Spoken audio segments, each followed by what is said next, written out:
Forget everything you thought you knew about global energy dominance because it just got flipped upside down in a single shocking move. The United States went from being the world's energy superpower to a sidelined spectator. And the craziest part, it wasn't a war or a political scandal, it was a pipeline. This isn't just any pipeline, it's the Trans Mountain Expansion, a project that was years behind schedule and billions over budget. But when the oil finally started flowing, it didn't go south to America. Instead, it took a sharp turn to the Pacific, straight into the hands of China. The result? America lost its stranglehold on Canadian oil and, with it, its grip on global energy markets. Why did Canada cut America out? How did China and Russia swoop in to reshape the energy map? And why is this pipeline changing everything about how the world's biggest powers do business? Stay with us, because this story doesn't just change energy, it changes everything you thought you knew about America's place in the world. What's happening? China didn't send tanks, they sent tankers. As the United States scrambled to comprehend the pipeline shift, China was already embedding itself deeper into North American energy than anyone had thought possible. It was not a military invasion, but an economic one, orchestrated with the precision of a corporate takeover. And the first shots were fired from Calgary, Alberta. That is where Rangan Prochemical, one of China's leading prochemical companies, established its North American headquarters. The company's sleek office tower in downtown Calgary was not just an investment, it was a statement. Rangan was not there to dabble, they were there to dominate.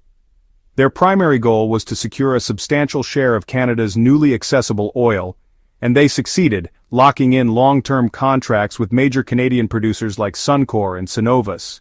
The key to Rangan's strategy was flexibility. Unlike American refineries, which were bound by rigid contracts and political stipulations, Rangan secured free onboard agreements. These contracts allowed them to take possession of oil at Canadian ports and decide the final destination later. This flexibility meant that tankers leaving the Canadian coast could be redirected mid-voyage based on which market offered the highest profit margin, Japan, India, or even back to China. Analysts estimated that this flexibility alone could net Rangan up to $3 per barrel in arbitrage profits. American refineries, used to the security of fixed supply lines, suddenly found themselves outbid by Asian competitors. The loss of leverage was unprecedented. It was not just about losing oil. It was about losing control over North America's energy infrastructure. U.S. energy policy had been built on the assumption that Canadian crude would always flow south. And now that assumption was crumbling. Washington underestimated China's strategic brilliance, and that was just the beginning. While China secured oil, Canada was transforming into an energy sovereign state. Canada was no longer America's energy sidekick. It was an energy sovereign state. For so long, Canadian energy policy had been tethered to the whims of its southern neighbor. American companies set the prices, dictated the contracts, and controlled the supply chains. That changed when Prime Minister Mark Carney took a bold step declaring that Canadian resources would no longer be an American commodity. Carney's vision went beyond just oil. He wanted to position Canada as an independent global supplier, leveraging its vast resources not just for economic gain but for political autonomy. The cornerstone of this strategy was diversification. Instead of relying on American markets, Canada pursued long-term partnerships with China, India, and Japan. This shift did not just boost profits, it reshaped Canada's political posture on the global stage. International recognition came swiftly. European leaders praised Canada's pragmatic approach, seeing it as a model for balancing national interests with global opportunities. The World Energy Council acknowledged Canada as an emerging leader in sustainable resource management, thanks to its balanced mix of oil, LNG, and renewable energy. America watched in disbelief as its once loyal partner emerged as a formidable competitor. While U.S. politicians debated retaliatory measures, Canada continued to sign lucrative deals, ensuring that its oil and gas would remain in high demand for decades. But the oil wasn't the only problem. Gas was next. The liquefied natural gas market had been dominated for years by players like Qatar and Russia, but Canada was about to disrupt the entire global dynamic. The LNG Canada project, an ambitious $40 billion initiative, had finally come online, and with it, Canada gained the ability to ship natural gas directly to Asia without ever touching American soil. This project, based on the coast of British Columbia, was not just an infrastructure achievement, it was a geopolitical statement. The first shipments headed to Japan and South Korea, filling a crucial gap as those nations sought to reduce dependence on Middle Eastern gas. Unlike American exports, which faced tariff complications, Canadian LNG flowed unimpeded with long-term contracts locking in steady revenue. Prime Minister Carney, now seen as a strategic genius on the global stage, hailed the project as a defining moment in Canadian sovereignty. As Asian countries embraced Canada as a stable energy partner, America's energy leadership continued to slip away. America thought they had time to adjust. But their own power grid was about to flicker. Scene 2. Title card. Trump thought tariffs would bring Canada to its knees. Instead, they pushed them straight into China's arms. When President Donald Trump first announced a 10% tariff on Canadian oil imports, his strategy was clear force Canada to back down and ensure that the United States maintained its grip on cheap North American energy. It seemed like a strong play, a show of economic might that would reaffirm America's dominance. Trump's advisors were confident that Prime Minister Mark Carney would have no choice but to comply, given the deeply interwoven energy dependency between the two countries. However, Canada's response wasn't just unexpected, it was unprecedented. Instead of bowing to pressure, Prime Minister Carney took a bold stance accelerating efforts to secure new markets for Canadian crude. It wasn't just a symbolic move. Major Canadian energy companies like Suncor and Cenovus, previously dependent on U.S. refinery deals, started signing export contracts with Asian giants. China's Rangan Prochemical was quick to capitalize on the opportunity, securing significant shares of the Trans Mountain Pipeline's output. The economic fallout on the American side was brutal. Almost overnight, refineries in states like Texas, Louisiana, and Illinois faced severe supply shortages. The discounted Canadian crude they once relied on was no longer available, replaced by more expensive alternatives from Venezuela and the Middle East. As the price of crude surged, gas prices followed suit at the pump. Americans felt the impact directly, with average prices per gallon spiking by over 70 cents within weeks. Public sentiment turned hostile as fuel costs continued to rise. Trucking companies, already hit hard by labor shortages and inflation, had to cut routes to manage costs. Food delivery companies and manufacturers, too, faced a logistical nightmare as transportation budgets ballooned. Trump's political base, largely rural conservative voters who depended on affordable fuel for both personal and professional use, began voicing their frustrations. Social media platforms were flooded with complaints, and local news stations reported on small-town gas stations charging over $5 per gallon. What was meant to be a demonstration of economic strength had instead become a public relations disaster. Critics on both sides of the aisle questioned the logic of targeting a longtime ally, and international analysts pointed out the strategic folly of pushing Canada into China's orbit. As the energy crisis deepened, Trump doubled down rather than retreated. Instead of seeking a diplomatic resolution, he framed the situation as Canada betraying America's trust. In rallies and speeches, he accused Carney of undermining North American unity. But the more he spoke, the clearer it became. Trump had miscalculated. Scene 17. Foreshadowing crisis. With oil in turmoil, the real crisis was about to hit the power grid.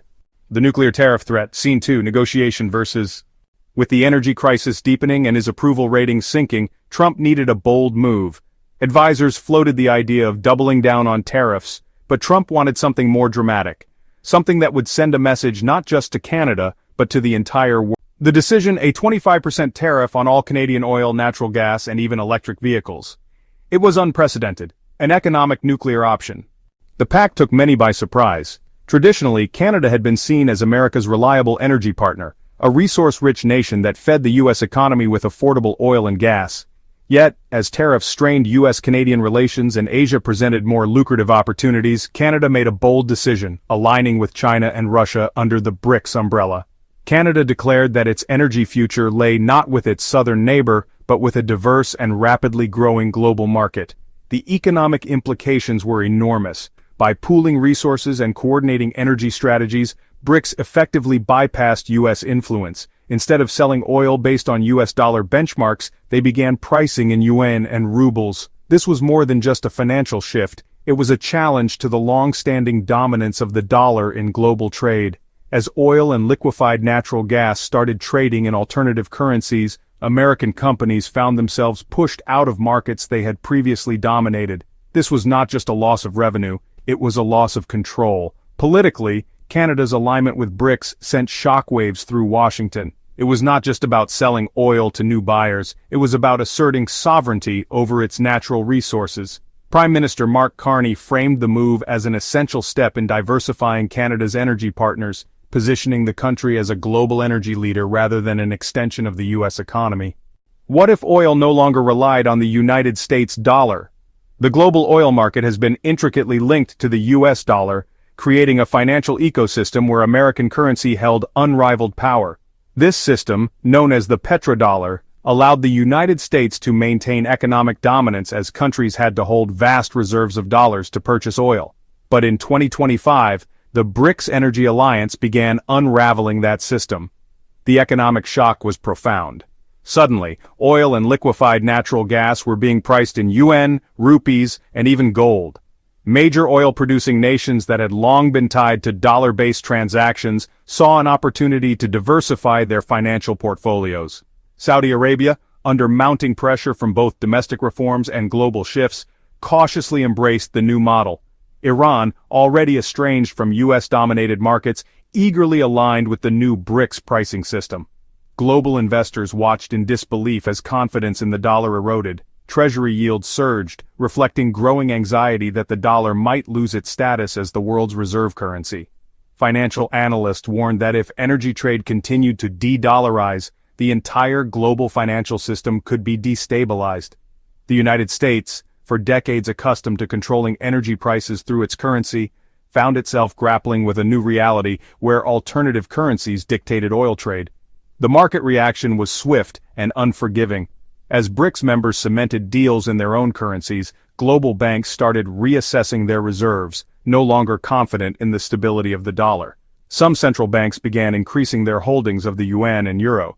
This realignment was not just economic, it was political. Emerging economies, long critical of Western financial dominance, saw the shift as an opportunity to assert their own sovereignty. The decline of the petrodollar marked not just a change in financial systems, but a profound shift in geopolitical power. America was not just losing control of oil, it was losing control of its currency. This loss reverberated through international markets, forcing the United States to confront the harsh reality of a world where the dollar no longer reigned supreme. And as the dollar's power waned, a new financial order was emerging.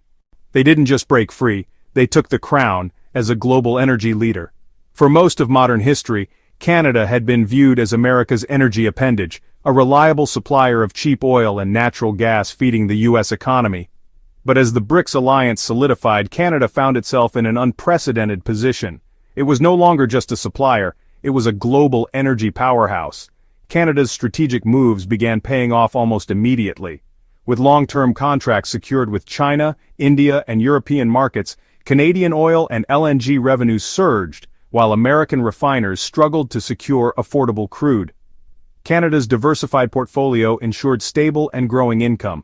Prime Minister Mark Carney emphasized that this was not just about profits, it was about energy independence. For too long, Canada had tied its economic fate to American demand. Now, with Asian markets wide open and Europe looking to reduce dependency on Russian energy, Canada positioned itself as a neutral, reliable partner. No longer just an exporter, Canada was now an energy broker, balancing global demand with strategic partnerships. The world's perception of Canada transformed overnight. No longer just America's quiet neighbor, it became a sovereign energy state with its own ambitions and alliances. As global oil flows rerouted, Canada became the pivot point, a crucial player in a world no longer dominated by a single superpower. While Canada celebrated its newfound power, the United States was on the brink of energy collapse. What happens when your entire refining network grinds to a halt? The aftermath of Canada's energy pivot hit the United States harder than anyone anticipated. Major refineries in the Midwest and Gulf Coast, long reliant on steady flows of Canadian crude, began to shut down. Unemployment surged as thousands of workers found themselves suddenly without jobs. The Rust Belt, already economically fragile, faced a new wave of industrial collapse. The oil shortage sent shockwaves through the manufacturing sector. Steel mills, automotive plants, and other energy-dependent industries struggled to maintain output. Costs soared as American companies scrambled to find alternative oil supplies from Venezuela and Saudi Arabia. Consumers, meanwhile, faced record-high gas prices, with some states reporting prices exceeding $6 per gallon. Social media exploded with outrage, and politicians on both sides of the aisle scrambled to shift blame. The American public, witnessing both an energy and economic crisis, demanded answers. The crisis exposed the fragility of America's energy infrastructure and its over-reliance on Canadian imports. America was not just facing an energy crisis, it was on the verge of an economic collapse. As America faltered, a new global map was being drawn. They once dominated the world energy map. Now it's just another player. The global energy market was undeniably centered around the United States, from oil exploration to refining and distribution. America's grip on energy supply chains seemed unbreakable. However, in just a few transformative years, that dominance has faded. The emergence of a new multipolar energy world is no longer just a possibility, it is a reality. As China, Russia, and Canada forge new alliances under the BRICS umbrella, the global balance of power has decisively shifted. The most significant change lies in the formation of new energy trading routes. Canada, once bound to the United States through pipelines and trade agreements, now channels its oil and liquefied natural gas to Asian markets. China's strategic investments in Canadian energy infrastructure have guaranteed a steady flow of resources, bypassing American refineries entirely. At the same time, Russia has solidified its partnership with China, making energy cooperation between the two countries more robust than ever before. India, seeking to reduce its dependency on Middle Eastern oil, has also joined the fray, securing long-term Canadian energy contracts. This redirection of energy flows has left the United States scrambling for years. Europe relied heavily on American oil and natural gas imports, especially as tensions with Russia made other sources less reliable. Now Europe is increasingly looking to Canada as a more stable and economically viable partner. The Trans Mountain Pipeline expansion and the LNG Canada project have enabled Canada to meet European demand, offering consistent and competitively priced energy. With Russia and China pushing for energy pricing in currencies other than the dollar, European markets are slowly but steadily transitioning to a multipolar energy system. Geopolitically, this shift marks a decisive victory for BRICS. The strategic alignment of China, Russia, India, and Canada is no accident. It is a calculated effort to reduce American influence over the global energy market. These countries have deliberately fostered economic ties, creating a resilient network that operates independently of Western financial systems. By pricing oil and gas in yuan and rubles, the BRICS coalition is directly challenging the long-standing dominance of the United States dollar in international trade. The United States, meanwhile, finds itself in a precarious position. The sudden loss of energy control has exposed vulnerabilities that were long overlooked. Washington is now faced with the daunting task of securing new energy partners, a challenge made more difficult by the geopolitical fallout of its tariff policies. Countries once aligned with the United States are reconsidering their commitments, wary of the instability caused by abrupt policy shifts. The global balance of power was not just shifting, it had already shifted. The new energy map had been drawn, and the United States found itself on the periphery, struggling to adapt to its diminished role. And with the new energy map drawn, America faced the harsh reality of decline. Canada, in stark contrast, was flourishing. While the United States struggled to cope with the fallout from its misguided tariff policies, Canada emerged as a clear victor in the global energy race. Instead of collapsing under American pressure, Canada pivoted to a strategic plan that secured long-term economic stability and elevated its international standing. Canada's newfound energy independence was more than just symbolic, it was economically transformative.